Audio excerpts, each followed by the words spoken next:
Hi there, I am Adam Kivas. This is another episode of my podcast where we analyze hate. We're still in the pandemic. I am here in Turkey in Ordu, in my hometown, and this is on a damp July day. We try to figure out how we can make sense of the feeling of hate. I mean, the last time we talked about antagonism, that you create your identity according to others, and that we some sort of said that circumstances lead to you to create a counter culture. This counter culture is rather some sort of reaction to the prevailing assumption that you are being outcast, whatever, or that you cannot take part in the society. So exclusion or whatever we talked about, derogatory terms, which, for example, Turkish migrants in Austria as well as in other parts are being stigmatized, and this is in a way considered as a positive acknowledgement by the Turkish community, and we say that aggression. I mean, this is very common. Turkish migrants or any foreigner whatsoever is always been considered aggressive, violent, and so on. I mean, this is something you hear even by false trials or by sham trials, whatever it is. I mean, Austria is a shithole. This is beyond the word. I mean, I said this over and over time. It is a deplorable state in Austria. Racism is rampant, and of course, in this climate of rampant racism, one thing is predominant, and this is the perception of foreigners as violent, as dumb, whatever, or as not even human. However, this leads to a counter identity, and this violent, or how you are being perceived as violent, is then some sort of switched values as a positive attribute, and that you then consider yourself as manly, or that this is interpreted as valuable in your own case, and in your own community, because this leaves you and gives you the opportunity to compete with others for acknowledgement, for resources, and so on. I mean, of course, this is not only in the Turkish migrants as well. I mean, this works the other way around as well. I mean, this is what we talked about, male culturalism. I mean, the other way around is the assumption. For example, this is what you can find a lot in Austria as well as in Germany, that the presumption that Germans and Austria are superior, that they are better than everyone else. So this so-called Aryan race, and that they always have to prove that they are superior, that they are better than all others, and this even led to the fact that when then a foreigner appears, these people are doing anything to ensure or want to ensure that they are still above foreigners, whatever. And this happened to me. I mean, you would see then all kinds of Austrians and as well as Germans coming along, standing in front of me or whatever, and then presuming that they were my superiors, well, and so on. I mean, this is what is happening very, very often. I mean, this is point blank racism. I mean, this is it does not make any chances, or it doesn't make any difference when it happens by leftists. The only reason why we are not talking about it as racism is because it was conducted by the left, because it is a big issue within the leftist community whatsoever, that they are prone to racism, or that they are prone to exclusion, and this had very nasty effects. I mean, one nasty effect. I mean, these people, they do not hold back from anything, or that these people are ready to do everything. This is what I then saw, and this is what led me to the belief that these people are, or in general, that I despise Austrians as well as Germans. I mean, I talked a lot about my hatred against them. It would not make sense. Or it is of course part of this analysis as well, that we go and understand hatred. However, what I want to talk about is of course the processes of this association chain, which we said creates identity antagonism, and we said that antagonism alone in a way does not really lead to hate. It may be a displeasure with your situation. I mean, this is partially been told in rap music, rap songs.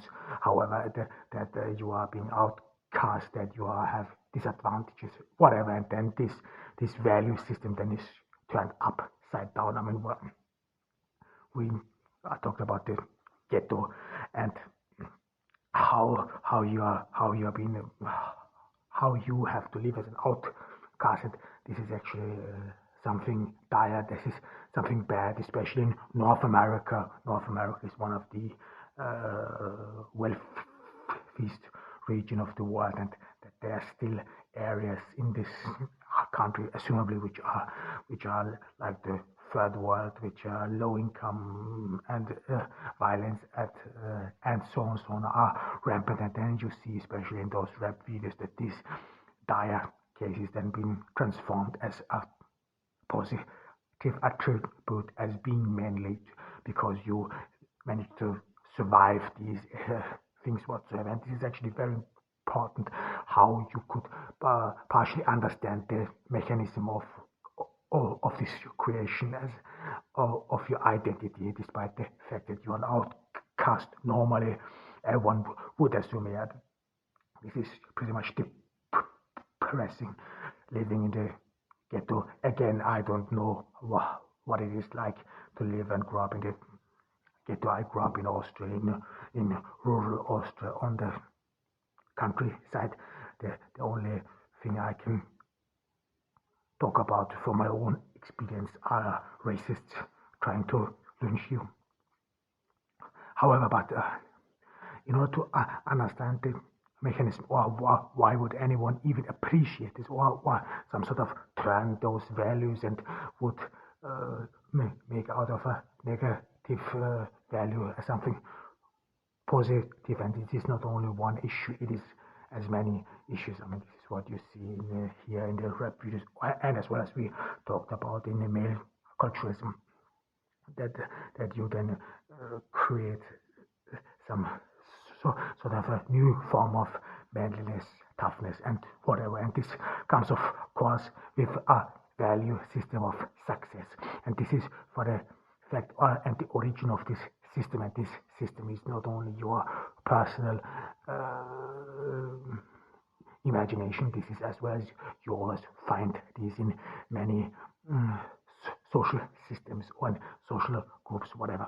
For example, and that every social milieu, every social class, whatever you want to call it, has certain things.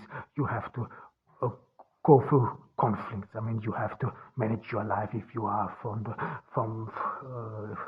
the middle class, if you are from the upper class, whatever. That there you have some certain obstacles. You have some issues which you have to solve.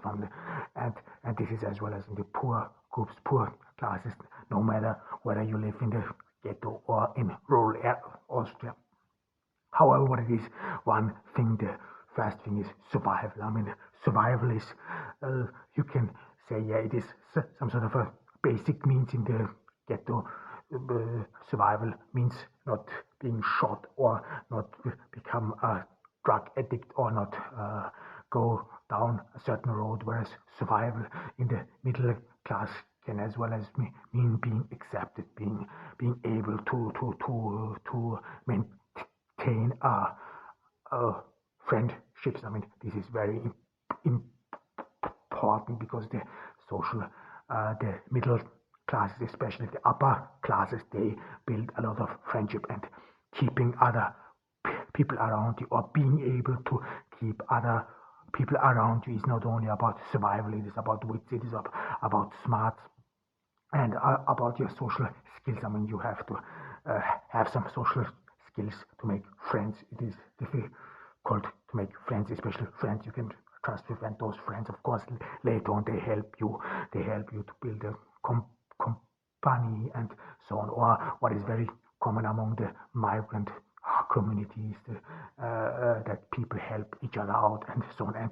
And there, of course, if you then look in poorer neighborhoods as so on, of course, there are a lot of temptations, whatever. And if you then some sort of survive, succeed in a way to stay alive, this is something valuable. This is something you have accomplished, or staying alive in that sense. If you, this is partially you see in rap videos, but as well as we have statistics that gang violence of all means, are very high. I mean, if you only see in some places in Latin America where the per capita death rate is very high. I mean, then there you can count yourself lucky not being shot at, not being killed, and so on. I mean, of course, this is a different perception of success. Nevertheless, in this community, this is in this poor neighborhood, favelas, the hoods, whatever you want to call it, one great success is of course survival, and this survival then is attributed value. This is what you hear and see in the rap videos, and this value then is contributed, or being able to survive is then contributed to be tough, to be manly, to be at the head of your game, whatever you want. I mean, this is what very important. This is how then value created itself, how you have accomplished something. Whereas in the middle classes or in the upper classes, it is rather your connection. If you have a lot of connection, if you can have a lot of people you can depend on. I mean, one reason or one good aspect of this is, for example, if you want to raise money for your company, or if you want to found a company and you need to raise money, this is very common in the US. And then, of course, it makes a lot of sense, or is a huge advantage that you have that you have that you are well connected, that you have people you can count on, and so on. And this, and of course, we talked about that as well, the association chain, or your identity, how it creates, how it constitutes yourself. It is then you need it. It gives you meaning. It gives you identity, and it really helps you. I mean, it is what we always talk about, us versus them. This is or in the post structuralism. This is the other which helps you a lot to, or which is a part of your identity, which helps you to constitute your identity, or is the reason why your identity is constituted, and so on. I mean, of course, if you wanna sum this up, then we already said it. I mean, it is your social circumstances which are the engine for this, and this is as well as important that in this antagonism that you seek equality, same opportunities. This is what we said in Germany and in Austria. Those Austrian and German men, we said it in from a male perspective, that they have special resources. This education, Austrians and Germans are being considered mostly more smarter, and this goes up in the into the university. This is deep rooted in the mind of